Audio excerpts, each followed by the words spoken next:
There's a list out today from Rolling Stone magazine. Definitely caught Chris Demm's eye and my own. The top 50 mistakes in the history of television. Number 50, for instance, was Jeopardy appointing Michael Richards. After Michael Richards searched for a replacement for Alex Trebek. Yes, he appointed himself as the host of Jeopardy. Once again, yeah. for the second time this morning, a Dick Cheney reference. Correct. Because that's how Dick Cheney became George W. Bush's vice president. Dick Cheney searched far and wide for the best choice for vice president. I think it's me. Found him. I think you're looking at it. How can that be? Yeah. I like your style. Welcome to the team. Your dad said I could have it. I interviewed a lot of people. Well, Mostly me. Dick's, bad. Yep, there's no question it's me. What about all these expenses? Shots of milk. It's all this buckshot. Pretty much knew it was me the whole time. You know, I'll be honest. I'm not real good at numbers. No worries. Count on you, Dick.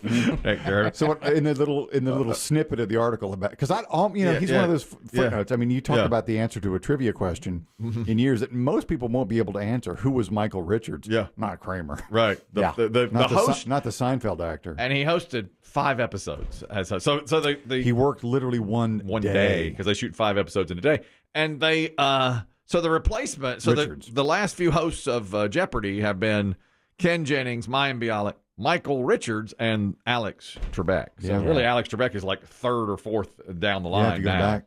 Unbelievable. Richards messed that up. There's another Dick Cheney reference here.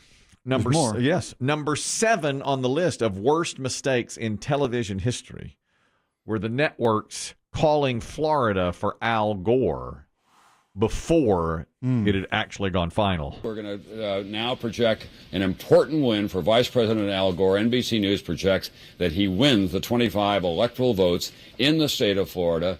It turns out that Governor Jeb Bush was not his brother's keeper.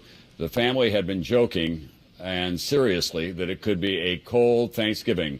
Tim Russert, that's great news in Nashville tonight. That was around 8 o'clock Eastern on NBC when they called Florida for Gore.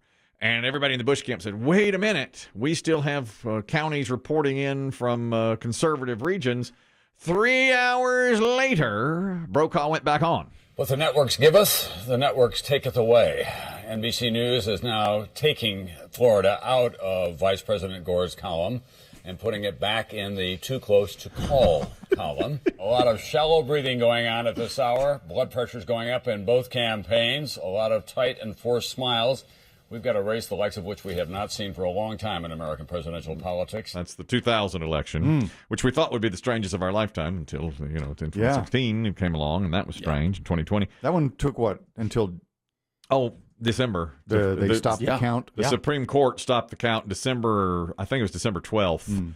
So it was over, it was about 5 weeks later. That was Hanging Chad, right? That's Hanging Chad. And you remember, and I like the first few seconds of Brokaw here. You can tell he's just exasperated. What the networks give us, the networks taketh away. And it's gone. We have an on-screen graphic of removing the stay from Al Gore's hands. Yeah, they don't want to say we made a mistake. He's not giving it back. They got rid of it. That is the 7th biggest mistake in television history when they called it. Bush won the state by 537 votes. And do we know that NBC was the only one to call that? No, everybody called Everybody it. called it. I just happened to have NBC. Okay. It wasn't they didn't single out NBC here. They just said all the networks calling. And I don't know who was first. I don't know. I don't recall who did that first. But NBC was pretty early. I was watching NBC, and they were pretty early to give that to Gore. A few other. NBC is on the hook for the gigantic mess they made out of Conan O'Brien, Jay Leno. That's number 6. Absolutely. It was a terrible, terrible time. Yeah. For NBC. Another poor chain of succession. Yes. Decision. Horrible. Exactly. And that's maybe the only one worse than Jeopardy. Yeah. They forced Leno out even though he was number 1 in the ratings because they wanted to keep Conan on the network. They gave it to Conan. Everybody went away, didn't like it. They gave Jay a 10 o'clock slot, which didn't work. And then they said to Jay, will you come back? And he said yes. And then he's, the villain for forcing Conan out of his job. How long did Conan do The Tonight Show? Was it 6 months? I mean, Maybe. it wasn't long at all. No. It was like a fall season, and Yeah. that was it. I think that's a good question. Conan took over. Geez, I don't know. It was less than a year. It was less than a year. He did not go long on NBC on the Tonight Show. This may be the last. I think this may be the last leg for the late night for shows? the Tonight Show. Yeah. You think?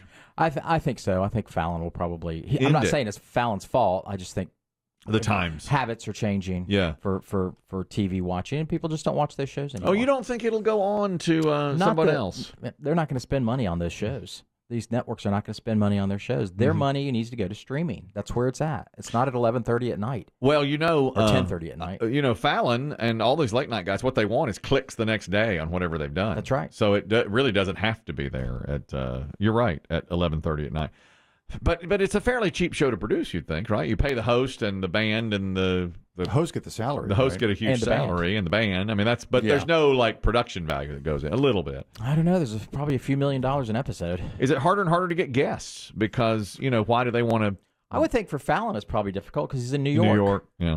Yeah, but everybody's, they do the rounds. Yeah, they want to promote something, a movie. I mean, performers know where they need to go. Yeah. I think I think it's tougher being like a Hollywood actor now because you used to be able to promote your movie on the late night shows. Mm-hmm. Now you have to go do everybody and their brother's podcast. And the You gotta morning go shows. But you have morning your show. own outlet as well, your Twitter and so forth. Yeah, but you also have to go eat hot wings with some guy on a podcast.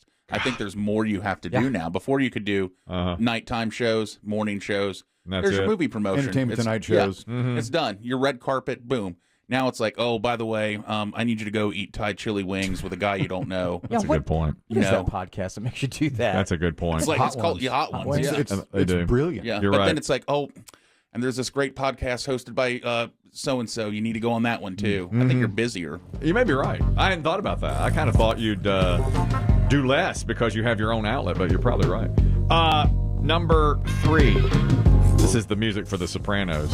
Fox passed on it. It was presented to Fox. To run on the network? To run on the network. It would have been a different show. It would have, but they do run it now on like wherever, on a cable network, not HBO, where they change some of the things. It would have been a different show. Yeah, it would have been. HBO got it, and it's considered one of the most influential TV series of all time. That's the best decision HBO ever made. Oh, yeah. Yeah. Maybe so. But I think it would have not been a hit on Fox. Agreed.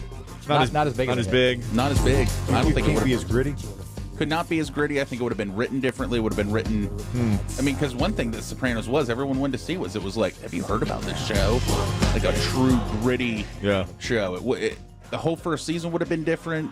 I think it just would have never hit. Well, now, but wait a minute. There's another show here that's being talked about, Breaking Bad, that was on a network. I mean, it was on, FX? AMC. But it wasn't, it's very, very gritty, but you couldn't say the same things you could say on The Sopranos. Technically, that was still a cable network. And people would even say that was a cable network. Yes. I don't know. And they got away with stuff, but it was after 10, came in after 10. It was late at night.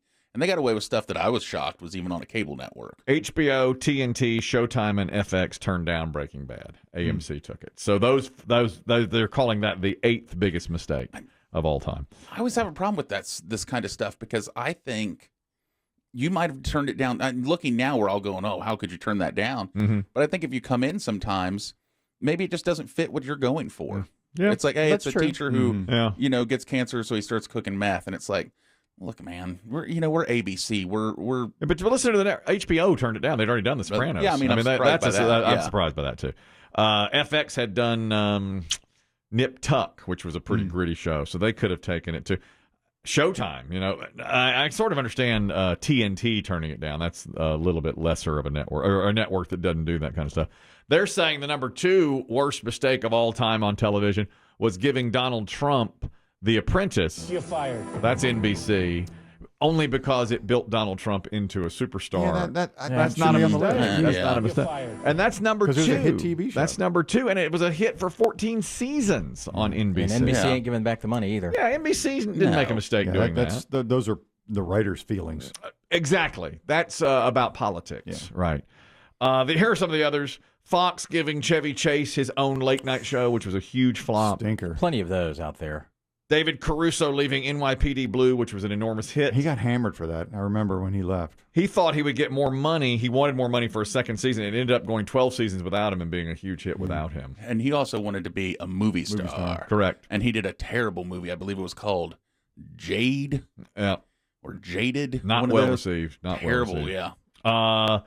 Number 5, Roseanne getting herself fired from the reboot, which was successful. That was a pretty big mistake. Yeah, she was on Ambien. Yeah. She was on Ambien. Tweet on Ambien. She was. You could tweet on Ambien back then, and she did. That's what got her in trouble. Yeah, she still do. Yeah, that's bad. You know, the number one mistake, I'm really surprised by it. I have heard a lot of times, for many, many years, I've heard that you shouldn't do this. They shouldn't have done this. It's NBC's mistake. They canceled a show after one season. And I watched it later out of the, after the fact. And for curiosity? And loved it. I loved it. And they canceled it after one season. Do you know the show? Had huge, huge stars before they were stars. One show. One season, 19 episodes, and they never made it again. But I would not have thought it was... So it was a hit on another network? Nope, never became a hit. But they're never saying became a hit. It was such an enormous. So one season and done. One season and done. It's a stream. It was one of the first streaming hits. Yes, as it moved to a streaming platform. But it was already done. I mean, it was done. NBC had canceled it. Discovered. And then I watched it a few years ago and loved it. And Herman's Head. No, that was Fox. Not Herman's Head. Hello, Larry. Freaks and Geeks. Freaks and Geeks. This is the theme. It starred Seth Rogen, James Franco, Jason Segel, Linda Cardellini, and Busy Phillips, and was really sharp and really funny. But it never caught on NBC, even though it was critically acclaimed beyond reproach. NBC canceled it, and they've gotten a lot of flack for it since. Judd Apatow, I think, wrote it. He did. Rated it, yeah. Great show. Yeah. 19 episodes, and that's a lot of these are kind of hindsighty. They are. It's funny, it shows me when they look at them the first time, they're obscure. When a network person looks at it, they're like, the masses aren't going to watch this. Right. Now, it'll turn on some, some strange Freaks and Geeks. emo 20s somethings, but that's it. But it was a really well-made show, and they did get rid of it. And the one that we hadn't touched on this list was number 4, Norm Macdonald being fired from Saturday Night Live for telling O.J. Simpson jokes. Was that ever clocked? Yes. And on this article in Rolling Stone, it says Don Ohlmeyer, who was a big head honcho at NBC, was friends with O.J. Well, everybody knew that. And that is clocked. According to Rolling Stone, they told him, stop telling O.J. jokes. In his book, O.J. Simpson says that he would have taken a bullet or stood in front of a train for Nicole. Man, I'm going to tell you, that is some bad luck when the one guy who would have died for you kills you. That's probably... You can't say that. It's one of the most brilliant jokes. I love it. I love it. I love him. It's a little cringe at the time. It makes me pucker. It makes me pucker even now.